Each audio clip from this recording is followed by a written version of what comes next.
വ്യാഖ്യാനക്കുറിപ്പ് 2. സൂറത്തുൽ മുഅ്മിനൂൻ 112, 113 പോലെയുള്ള ഏതെങ്കിലും ഖുർആൻ വചനങ്ങൾ ഖബറിലെ ശിക്ഷയെ നിഷേധിക്കുന്നുവോ? മനുഷ്യൻ മരണശേഷം ഖബറുകളിൽ വെച്ച് ചോദ്യം ചെയ്യപ്പെടും. സത്യവിശ്വാസികൾ ചോദ്യത്തിന് ശരിക്ക് മറുപടി കൊടുക്കും. അനന്തരം അവർക്ക് സുഖകരമായ അനുഭവങ്ങൾ ഉണ്ടാവുകയും ചെയ്യും. അവിശ്വാസികൾക്കും കപടവിശ്വാസികൾക്കും മറുപടി പറയുവാൻ സാധിക്കയില്ല. അങ്ങനെ അവർ പലവിധ ശിക്ഷകളും അനുഭവിക്കേണ്ടി വരികയും ചെയ്യും. എന്നീ വിഷയങ്ങളിൽ മുസ്ലിങ്ങൾക്കിടയിൽ യുക്തിവാദികളായ ചില കക്ഷിക്കാർക്കൊഴികെ ആർക്കും ഭിന്നാഭിപ്രായമില്ലാത്തതാകുന്നു. ഇതിനെപ്പറ്റി ഖുർആനിൽ സ്പഷ്ടമായ ഭാഷയിൽ പ്രതിപാദിക്കപ്പെട്ടിട്ടില്ലെങ്കിലും ഏറെക്കുറെ അത് സംബന്ധമായ പല സ്പർശനങ്ങളും വന്നിട്ടുണ്ട്. നബി സല്ലല്ലാഹു അലൈഹി വസല്ലം തിരുമേനിയുടെ ഹദീസുകളിലാണെങ്കിൽ അനിഷേധ്യവും സുവ്യക്തവുമായ അനേകം തെളിവുകൾ കാണാവുന്നതുമാണ്. അതുകൊണ്ട് തന്നെയാണ് നാം നമസ്കാരത്തിലും മറ്റും അല്ലാഹുമ്മ ഇന്നി അഊദു ബിക മിൻ അദാബിൽ ഖബർ, അല്ലാഹുവേ ഞാൻ നിന്നോട് ഖബറിലെ ശിക്ഷയിൽ നിന്ന് രക്ഷ തേടുന്നു എന്ന് അല്ലാഹുവോട് ദുആ ചെയ്യുവാൻ ഉപദേശിക്കപ്പെട്ടതും നാം അത് നിത്യം ചെയ്തു വരുന്നതും.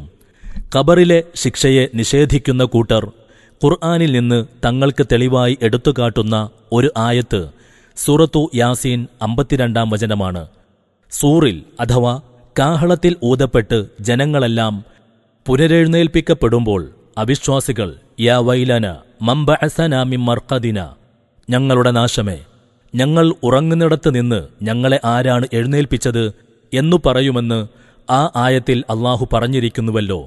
ഖബറുകളിൽ കഴിച്ചുകൂട്ടിയ കാലം യാതൊരു വിധത്തിലുള്ള ശിക്ഷാനുഭവങ്ങളും അഥവാ സന്തോഷാനുഭവങ്ങളും തന്നെ കൂടാതെ തനി ഉറക്കുപോലെ ആയിരുന്നുവെന്നാണ് ഈ വചനം കുറിക്കുന്നത്.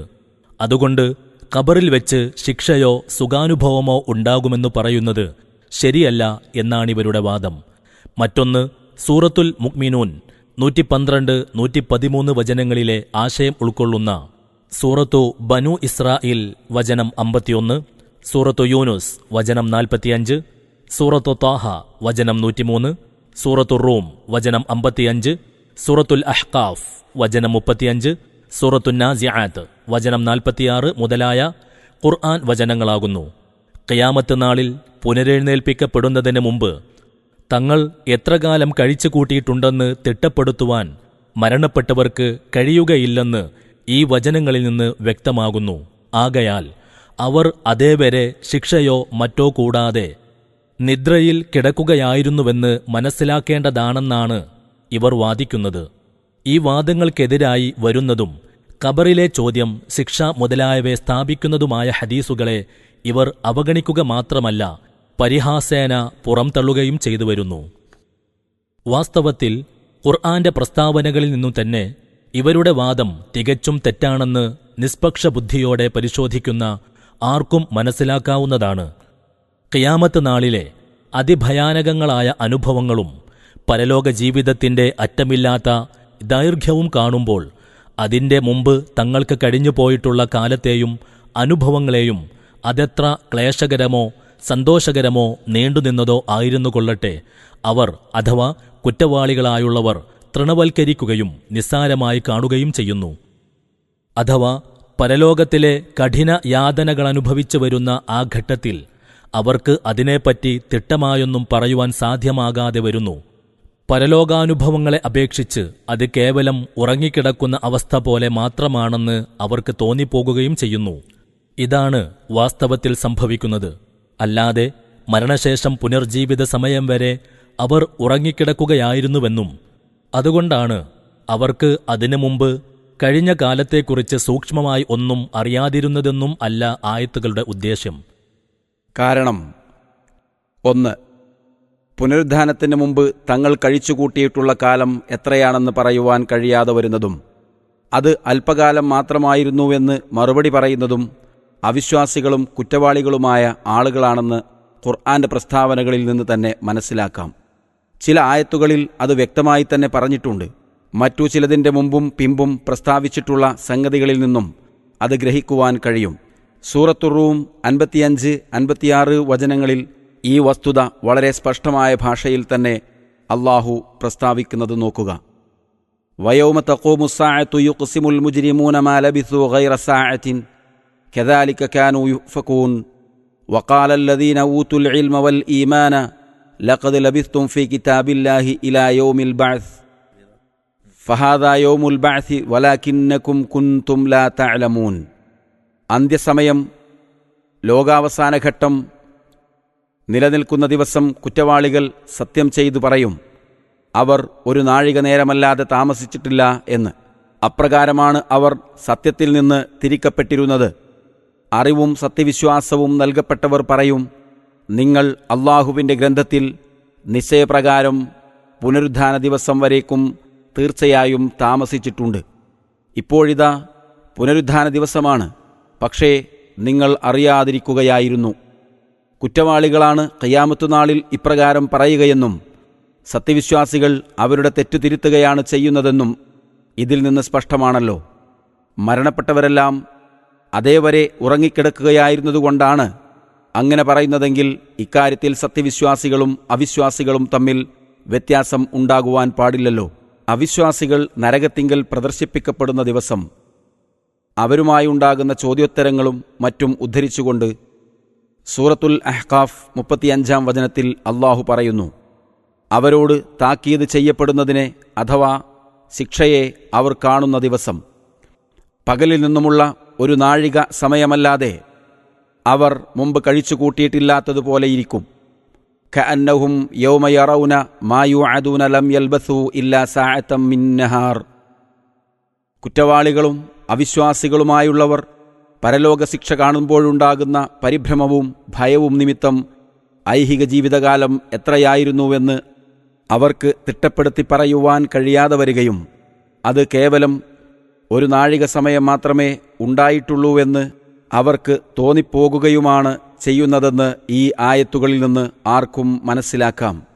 അതുകൊണ്ട് തന്നെയാണ് ഈ വിഷയത്തെക്കുറിച്ച് പ്രസ്താവിക്കുന്ന ചില ആയത്തുകളിൽ ഒരു നാഴിക അഥവാ സാഅത്ത് എന്നതിനു പകരം 10 ദിവസം അഥവാ അശ്റൻ എന്നും, ചിലതിൽ ഒരു സായാഹനം അല്ലെങ്കിൽ അതിൻ്റെ പൂർവാഹനം അശിയത്തൻ ഔ ദുഹാഹ എന്നുമൊക്കെ വ്യത്യസ്ത വാക്കുകളിൽ പറഞ്ഞു കാണുന്നതും ദൈർഘ്യഭയം കൊണ്ട് കൂടുതൽ വിശദീകരിക്കുന്നില്ല.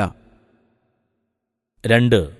മേൽപ്പറഞ്ഞ ആയത്തുകളിൽ അല്പമല്ലാതെ താമസിച്ചിട്ടില്ല, ഒരു നാഴികയല്ലാതെ കഴിച്ചുകൂട്ടിയിട്ടില്ല എന്നൊക്കെ പറഞ്ഞത് അവർ മരണശേഷം ഖബറുകളിൽ കഴിഞ്ഞുകൂടിയ കാലത്തെ മാത്രം ഉദ്ദേശിച്ചാണെന്ന് ഇക്കൂട്ടർ വരുത്തി തീർക്കുന്നതും വാസ്തവ വിരുദ്ധമാകുന്നു. ഖബറുകളിൽ കഴിഞ്ഞുകൂടിയ കാലവും മരണത്തിന് മുമ്പ് ജീവിതത്തിൽ കഴിഞ്ഞ കാലവുമെന്ന വ്യത്യാസമില്ലാതെ മൊത്തത്തിൽ മുമ്പ് കഴിഞ്ഞ കാലത്തെപ്പറ്റിയാണ് യഥാർത്ഥത്തിൽ ആ പ്രസ്താവനകൾ ഉള്ളത്. ഈ രണ്ടിൽ ഒന്നിനെപ്പറ്റി മാത്രമാണെന്ന് വെക്കുകയാണെങ്കിൽ തന്നെ അത് മരണത്തിന് മുമ്പ് ഭൂമിയിൽ ജീവിച്ച കാലത്തെ മാത്രം ഉദ്ദേശിച്ചായിരിക്കുവാനാണ് കൂടുതൽ സാധ്യത കാണുന്നത്. നാം ഇപ്പോൾ വായിച്ചു തീർന്ന സൂറത്തുൽ മുഅ്മിനൂൻ 112-ാം വചനത്തിൽ കം ലബിസ്തും ഫിൽ അർളി അദദ സിനീൻ, നിങ്ങൾ ഭൂമിയിൽ എത്ര എണ്ണം കൊല്ലങ്ങൾ കഴിച്ചുകൂട്ടി എന്നാണല്ലോ ചോദിച്ചിട്ടുള്ളത്. നേരെ മറിച്ച് മരണശേഷം എത്ര കൊല്ലം എന്നോ ഖബറുകളിൽ എത്ര കൊല്ലം എന്നോ അല്ല, ഭൂമിയിൽ ഫിൽ അർളി എന്ന വാക്ക് ഖബറുകളിൽ കഴിഞ്ഞ കാലത്തെയും ഉൾപ്പെടുത്തിയേക്കാമെങ്കിലും ഖബറുകളിൽ വാസം തുടങ്ങുന്നതിൻ്റെ മുമ്പത്തെ ജീവിതത്തെയാണ് അത് ഒന്നാമതായി ബാധിക്കുന്നതെന്ന് പ്രത്യേകം പറയേണ്ടതില്ല. അപ്പോൾ ഈ ചോദ്യത്തിൻ്റെ താൽപ്പര്യം ഒന്നുകിൽ നിങ്ങൾ മരിക്കുന്നതിന് മുമ്പ് ഭൂമിയിൽ എത്ര കൊല്ലം താമസിച്ചു എന്നായിരിക്കണം, അല്ലെങ്കിൽ നിങ്ങൾ ഭൂമിയിൽ മരണം വരെയും മരണശേഷം ഖബറുകളിൽ കൂടി എത്ര കാലം താമസിച്ചു എന്നാവണം. ഈ രണ്ടിലൊന്നല്ലാതെ മരണശേഷം ഖബറുകളിൽ മാത്രം എത്ര താമസിച്ചു എന്നായിരിക്കയില്ല. മറ്റൊരു വിധത്തിൽ പറഞ്ഞാൽ ഭൂമിയിൽ എന്നുള്ളതിന് ഖബറുകളിൽ എന്നർത്ഥമില്ല. സൂറത്തു യൂനുസ് 45-ാം വചനത്തിൽ അള്ളാഹു അവരെ ഒരുമിച്ചു കൂട്ടുന്ന ദിവസം പകലിൽ നിന്നുള്ള ഒരു നാഴികയല്ലാതെ അവർ കഴിച്ചുകൂട്ടിയിട്ടില്ലെന്ന പോലെ ഇരിക്കും. വയൗമ യഹ്ശുറുഹും കഅല്ലം യൽബസു ഇല്ലാ സാഅത്തം മിനൻ നഹാർ എന്നാണ് പറയുന്നത്. ഖബറിൽ ഉറങ്ങിക്കിടക്കുന്നതിനെ മാത്രം ഉദ്ദേശിച്ചാണിത് പറയുന്നതെങ്കിൽ രാത്രിയിൽ നിന്നുള്ള ഒരു നാഴിക എന്നല്ലേ പറയുവാൻ കൂടുതൽ ന്യായമുള്ളത്? ഇതുപോലെ തന്നെ സൂറത്തുന്നാസിആത്ത് 46-ാം വചനത്തിൽ ഒരു സായാഹ്നം അല്ലെങ്കിൽ ഒരു പൂർവാഹനം അഷിയത്തൻ ഔ ലുഹാഹ, അഥവാ രാവിലെ അല്ലെങ്കിൽ വൈകുന്നേരം എന്ന് പറഞ്ഞിരിക്കുന്നു. ഇതും തന്നെ ഖബറുകളിലെ കാലത്തെക്കുറിച്ചോ അതല്ല മരണത്തിനു മുമ്പുള്ള കാലത്തെക്കുറിച്ചോ ഏതായിരിക്കുന്നതാണ് കൂടുതൽ യോജിപ്പ് എന്ന് വായനക്കാർ ചിന്തിക്കുക. ഖിയാമത്ത് നാളിലെ പരിഭ്രമം കൊണ്ടല്ല, അതുവരെ ഉറങ്ങിക്കിടക്കുകയായിരുന്നതുകൊണ്ടാണ് അവിശ്വാസികൾ മേൽപ്പറഞ്ഞ സൂക്ഷ്മരഹിതമായ മറുപടി പറയുന്നതെന്നാണല്ലോ ഇക്കൂട്ടരുടെ വാദം. തൽക്കാലം അത് സമ്മതിച്ചേക്കുക. അപ്പോൾ ഭൂമിയിൽ നിങ്ങൾ എത്ര താമസിച്ചുവെന്ന ചോദ്യത്തിന് മരിക്കുന്നതിന് മുമ്പ് ഭൂമിയിൽ എത്രകാലം താമസിച്ചു എന്ന് അർത്ഥമാക്കുന്ന പക്ഷം അവരുടെ മറുപടി ഞങ്ങൾ ഭൂമിയിൽ ഇത്രകാലം താമസിച്ചിട്ടുണ്ട് എന്ന് കാലം തിട്ടപ്പെടുത്തിക്കൊണ്ട് തന്നെ ആവണമല്ലോ. ഇനി ആ ചോദ്യത്തിന് മരണം വരെ ജീവിച്ച കാലവും മരണശേഷം ഖബറുകളിൽ കൂടി എത്ര താമസിച്ചു എന്നാണർത്ഥം കൽപ്പിക്കുന്നതെങ്കിൽ അതിന്റെ മറുപടി ഏതാണ്ടിങ്ങനെയായിരിക്കേണ്ടതാണ്: മരണത്തിന് മുമ്പ് ഇത്രകാലം കഴിഞ്ഞുകൂടിയിട്ടുണ്ട്. മരണശേഷം ഖബറുകളിൽ എത്ര കാലം കഴിഞ്ഞുകൂടി എന്ന് ഞങ്ങൾക്കറിയില്ല, കാരണം ഞങ്ങൾ ഉറങ്ങിക്കിടക്കുകയായിരുന്നുവല്ലോ പടച്ചവനെ. ഇങ്ങനെയുള്ള മറുപടികളൊന്നും പറയാതെ ഞങ്ങൾ ഒരു ദിവസമോ ഒരു ദിവസത്തിന്റെ അല്പഭാഗമോ താമസിച്ചിരിക്കുന്നു, എണ്ണം അറിയുന്നവരോട് ചോദിച്ചു നോക്കുക എന്നിങ്ങനെ പറയുന്നത് ശിക്ഷ മൂലമുള്ള പരിഭ്രമത്തെയല്ല, ഖബറിലെ ഉറക്കിനെയാണ് കാണിക്കുന്നതെന്ന് സമർത്ഥിക്കുവാൻ ഇക്കൂട്ടർക്ക് മാത്രമേ സാധിക്കുകയുള്ളൂ. ഈ മറുപടിയെ ഉദ്ധരിച്ചതിനെ തുടർന്ന് സൂറത്തു മുഅ്മിനൂൻ 114-115 വചനങ്ങളിൽ അല്ലാഹു പ്രസ്താവിക്കുന്നതെന്താണെന്ന് വായനക്കാരൊന്ന് മനസ്സിരുത്തി നോക്കുക. നിങ്ങൾ അല്പമല്ലാതെ താമസിച്ചിട്ടില്ല എന്നത് ശരിയാണ്, പക്ഷേ ഐഹിക ജീവിതം വളരെ ദീർഘിച്ചതും നിങ്ങളുടെ ഇഷ്ടം പോലെ കഴിച്ചുകൂട്ടാവുന്നതുമാണെന്ന് നിങ്ങൾ കരുതിവശായി ഈ കടുത്ത അനുഭവങ്ങളെയും അറ്റമില്ലാത്ത ജീവിതത്തെയും നേരിടേണ്ടി വരുമെന്ന യാഥാർത്ഥ്യം നിങ്ങൾ നേരത്തെ കൂട്ടി മനസ്സിലാക്കിയിരുന്നുവെങ്കിൽ ഈ അവസ്ഥ നിങ്ങൾക്ക് വന്നെത്തുകയില്ലായിരുന്നു എന്നല്ലേ ആ പ്രസ്താവനയുടെ സാരം? ചുരുക്കത്തിൽ മേൽ കാണിച്ച ആയത്തുകളൊന്നും തന്നെ ഖബറുകളിൽ മനുഷ്യൻ ഉറങ്ങിക്കിടക്കുകയാണെന്നല്ല കാണിക്കുന്നത്. പരലോക ജീവിതത്തിൻ്റെ ഭയങ്കരതയോടും ദൈർഘ്യത്തോടും താരതമ്യം ചെയ്യുമ്പോൾ അതിൻ്റെ മുമ്പുകഴിഞ്ഞ കാലത്തെ അനുഭവങ്ങൾ കേവലം നിസ്സാരമായി തോന്നുമെന്ന് മാത്രമാണ് കാണിക്കുന്നത്. മേൽപ്പറഞ്ഞ പ്രസ്താവനകളൊന്നും തന്നെ ഖബറുകളിൽ താമസിച്ച കാലത്തെ മാത്രം ഉദ്ദേശിച്ചാണെന്നുള്ളതിന് യാതൊരു തെളിവുമില്ല. പരമാർത്ഥം ഇതായിരിക്കെ അനേകം ഹദീസുകളിൽ ഖബറിലെ ശിക്ഷയെക്കുറിച്ചും മറ്റും പ്രസ്താവിച്ചിട്ടുള്ളതിനെ ഉന്നം വെച്ചുകൊണ്ട് ഇക്കൂട്ടർ തല്ലിൻ്റെയും കുത്തിൻ്റെയും കഥ ഖുർആൻ അംഗീകരിക്കുന്നില്ല എന്നും ഖബറിലെ ജീവിതം തല്ലും കുത്തുമായിട്ടാണ് കഴിഞ്ഞുകൂടുകയെങ്കിൽ ഈ പ്രസ്താവനയ്ക്ക് അവകാശമില്ല എന്നും പരിഹാസപൂർവം ആവർത്തിച്ചു പറയുന്നത് എത്രമാത്രം കടുത്തതും ധിക്കാരപരവുമാണെന്ന് ആലോചിച്ചു നോക്കുക. തല്ലും കുത്തും എന്ന് പ്രയോഗിച്ചുകൊണ്ടുള്ള ഈ പരിഹാസത്തിന് പാത്രമാകുന്നത് കേവലം ചില പണ്ഡിതന്മാരോ മുൻകഴിഞ്ഞുപോയ സ്വഹാബത്ത് തുടങ്ങിയുള്ള മഹാന്മാരോ അല്ല, നബി സല്ലല്ലാഹു അലൈഹി വസല്ലമ തിരുമേനിയാണെന്നുള്ളതാണ് എത്രയും ശോചനീയം. നബി സല്ലല്ലാഹു അലൈഹി വസല്ലമയുടെ ഹദീസുകളുടെ അടിസ്ഥാനത്തിലാണ് ഖബറുകളിലെ അനുഭവങ്ങളെപ്പറ്റി മുസ്ലിങ്ങൾ വിശ്വസിക്കുന്നത്. നബി സല്ലല്ലാഹു അലൈഹി വസല്ലമയുടെ ഹദീസുകളെ കണ്ണടക്കുകയും ഗോപ്യമായ നിലയിൽ പരിഹസിക്കുകയും ചെയ്തുകൊണ്ട് തല്ലിൻ്റെയും കുത്തിൻ്റെയും കഥ ഖുർആൻ അംഗീകരിച്ചിട്ടില്ലെന്ന് പറഞ്ഞ ഇവർ സൂറത്തുൽ മുഅ്മിൻ 46-ാം ആയത്തിനെക്കുറിച്ച് അറിയാത്ത ഭാവത്തിൽ മൗനം അവലംബിക്കുന്നത് കാണാം. ഫിർഔന്റെ കൂട്ടർക്ക് ഭൂലോകത്ത് വെച്ചുണ്ടായ ശിക്ഷയെപ്പറ്റി പ്രസ്താവിച്ച ശേഷം അല്ലാഹു പറയുന്നു: അന്നാറു യുഅറദൂന അലൈഹാ ഗുദുവ്വൻ വഅശിയ്യ, നരകം രാവിലെയും വൈകുന്നേരവും അതിങ്കൽ അവർ പ്രദർശിപ്പിക്കപ്പെടുന്നതാണ്. തുടർന്നുകൊണ്ട് ഖിയാമത്ത് നാളിൽ അവരെ അതികഠിനമായ ശിക്ഷയിൽ അകപ്പെടുത്തുവാൻ കൽപ്പിക്കുന്നതാണ്. വയൗമ തഖൂമുസ്സാഅതു അദ്ഖിലു ആല ഫിർഔന അശദ്ദൽ അദാബ് എന്നും പ്രസ്താവിക്കുന്നുണ്ട്. കുറ്റവാളികൾക്ക് മരണത്തിനും പുനരുദ്ധാനത്തിനുമിടയിൽ ഒരുതരം ശിക്ഷാനുഭവം ഉണ്ടാകുന്നതാണെന്നുള്ളതിന് ഈ ആയത്ത് മതിയായ തെളിവ് നൽകുന്നു. കൂടുതൽ വിവരം അവിടെ വെച്ച് നമുക്ക് കാണാം. മരണശേഷം ഖബറിൽ വെച്ചുണ്ടാകുന്ന അനുഭവങ്ങളെപ്പറ്റി ഹദീസുകളിൽ വന്നിട്ടുള്ള പല സംഗതികളും സൂറത്തു യാസീനിൽ വെച്ചും സംസാരിക്കാം ഇൻഷാ അല്ലാഹു തആല.